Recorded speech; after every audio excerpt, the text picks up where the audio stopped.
Bismillahirrahmanirrahim. Assalamualaikum warahmatullahi wabarakatuh.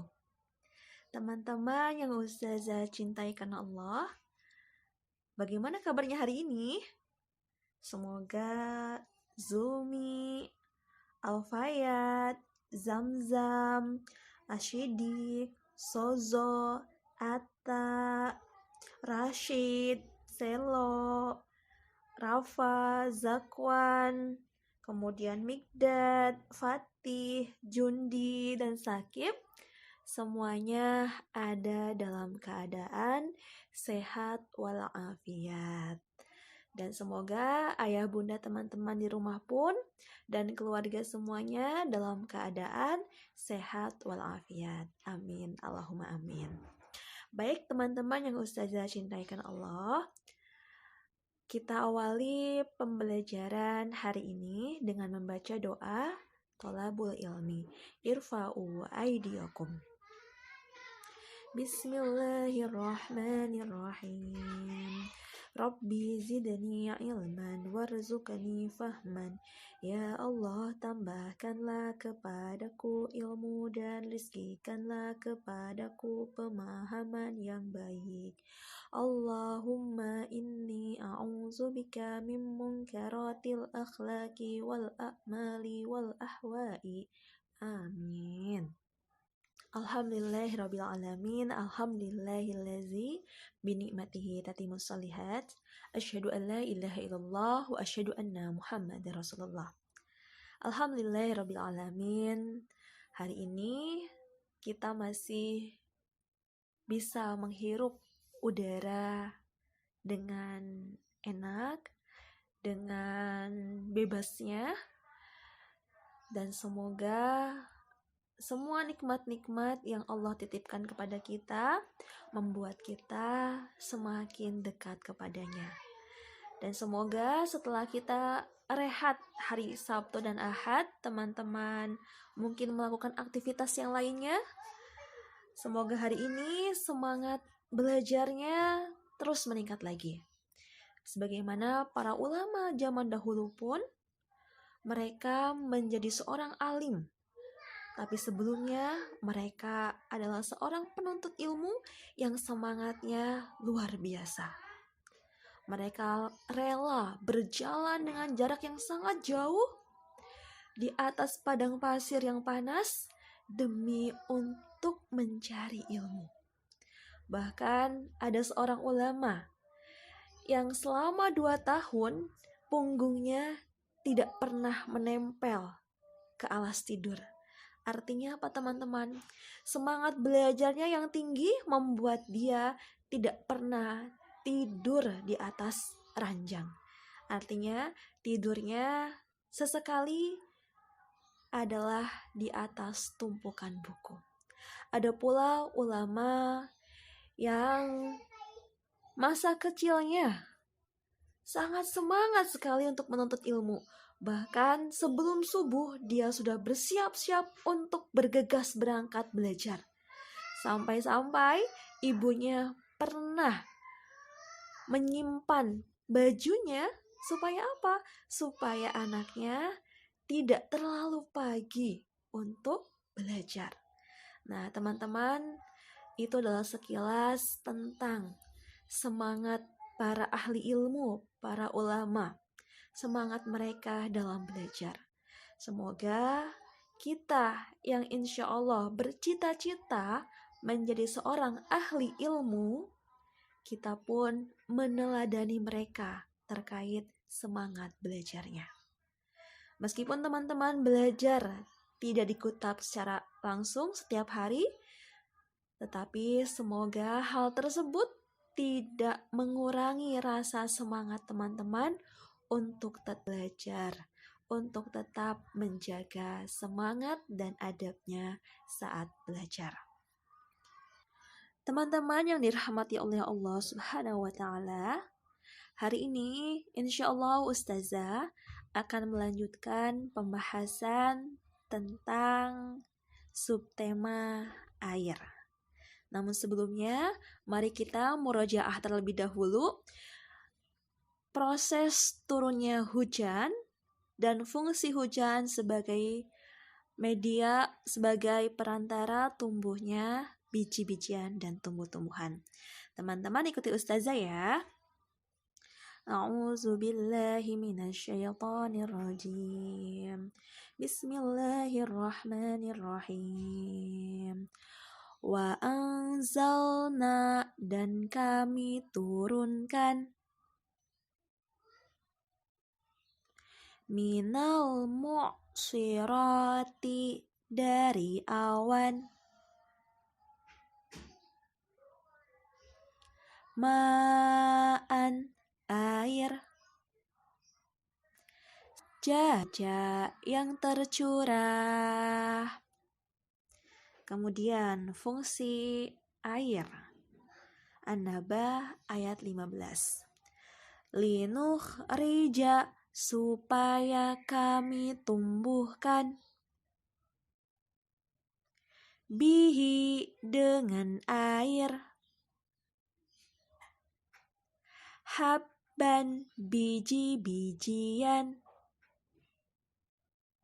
wanabata, dan tumbuh-tumbuhan.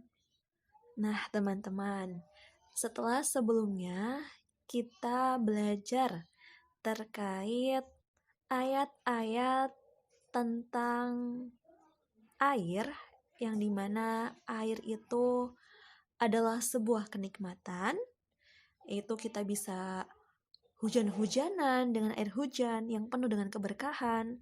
Kemudian dengan air hujan Allah tumbuhkan biji dan tumbuh-tumbuhan, di mana biji yang awalnya seperti benda mati, saat terkena air hujan dia akan pecah, mengelupas kulitnya, kemudian lama-kelamaan akan keluarlah calon akar, semakin besar, keluar pula calon daun, dan akhirnya semakin lama tumbuhlah menjadi tumbuh-tumbuhan ataupun tanaman-tanaman, yang semua itu adalah untuk kebaikan manusia. Nah hari ini insya Allah kita akan membahas air, tetapi terkait dengan air yang dijadikan oleh Allah sebagai hukuman. Di antara contoh di mana air dijadikan hukuman atau azab oleh Allah di atas muka bumi adalah air yang Allah turunkan dari langit, dan Allah perintahkan bumi pula memancarkan mata airnya untuk membinasakan kaum Nabi Nuh alaihi salam. Hari Jumat kalau nggak salah ya hari Jumat Ustazah singgung sedikit terkait bagaimana perilaku kaum Nabi Nuh. Nah, mereka yang berlaku sombong, tidak mau menerima kebenaran, dan mereka yang menantang datangnya azab yang disampaikan, yang diperingatkan oleh Nabi Nuh alaihissalam, pada akhirnya Allah balas, Allah datangkan azab tersebut. Allah perintahkan langit untuk menurunkan hujan. Allah pula memerintahkan bumi untuk mengeluarkan mata airnya. Maka terjadilah di muka bumi banjir yang tidak pernah terjadi sebelum dan setelahnya, karena sangat dahsyat sekali. Nah, semua itu Allah sampaikan di dalam Al-Quran sebagai peringatan untuk kita, supaya kita tidak berlaku seperti apa yang dilakukan oleh kaum Nabi Nuh alaihi salam yang tidak mau menerima kebenaran. Nah, selain itu, ada pula teman-teman dalam Quran surah An-Naba ayat 25. Nah, ini yang akan kita bahas sedikit. Air pun Allah gambarkan sebagai hukuman. Untuk siapa? Untuk mereka penghuni neraka. Mari kita Hafalkan ayatnya terlebih dahulu ya. Teman-teman ikuti Ustazah. A'udzubillahiminasyaitonirrajim. Illa kecuali hamiman air yang mendidih. Illa kecuali hamiman air yang mendidih. Wa ghassaqa dan nana. Wa ghassaqa dan nana. Dari ayat tersebut kita diberitahu oleh Allah bahwa di dalam neraka tidak ada yang namanya kesejukan. Dan ternyata teman-teman, di sana pun tidak ada minuman, kecuali minuman yang sangat panas, minuman mendidih, dan minuman dari nanah. Dalam Ibnu Katsir disampaikan bahwa arti kata gosako adalah nanah, keringat, air mata, dan luka para penghuni neraka.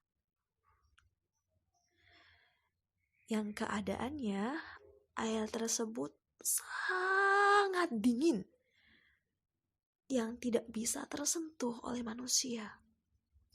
Dan baunya sangat bau sekali.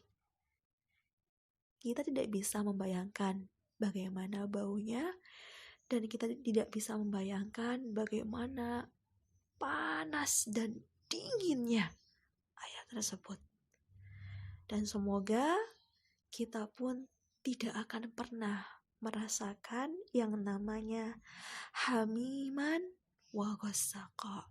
Nauzubillahi min dzalik. Dan teman-teman, itu adalah kebenaran. Kebenaran yang Allah sampaikan bahwa minuman yang Allah berikan untuk penghuni neraka adalah air yang sangat mendidih dan nanah. Sekali lagi, untuk siapakah minuman tersebut? Untuk mereka penghuni neraka. Siapakah penghuni neraka tersebut? Mereka yang saat di dunianya tentu tidak beriman kepada Allah Subhanahu wa ta'ala. Mereka yang mendustakan ayat-ayat Allah. Mereka yang sombong, tidak mau menerima kebenaran. Itulah balasan yang setimpal dari apa yang mereka kerjakan selama di dunia. Maka teman-teman, marilah untuk kita terus berdoa kepada Allah. Semoga kita mendapatkan rahmat Allah berupa surga. Dan salah satu cara supaya kita mendapatkan rahmat Allah adalah dengan kita semangat dalam beramal sholih. Dan teman-teman, kematian itu pasti akan terjadi. Setiap jiwa akan merasakan kematian. Kita tidak tahu kapan malaikat Israel akan Allah perintahkan untuk mengambil nyawa kita. Pesan Ustazah untuk diri Ustazah sendiri dan teman-teman, mari tingkatkan amal sholih kita dan sering-seringlah lisan kita beristighfar, memohon ampunan kepada Allah Subhanahu wa ta'ala. Sekian dari Ustazah. Semoga kita dijauhkan dari siksa kubur dan siksa api neraka. Amin Allahumma amin. Walafu minkum, yang benar datangnya dari Allah Subhanahu wa taala, kesalahan dari kedoifan diri ustazah.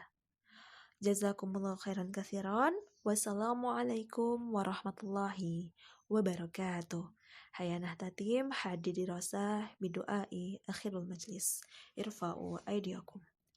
Astaghfirullah, astaghfirullah, astaghfirullah. Alhamdulillahi rabbil alamin. Subhanaka Allahumma wa bihamdika asyhadu an la ilaha illa anta astaghfiruka wa atubu ilaik.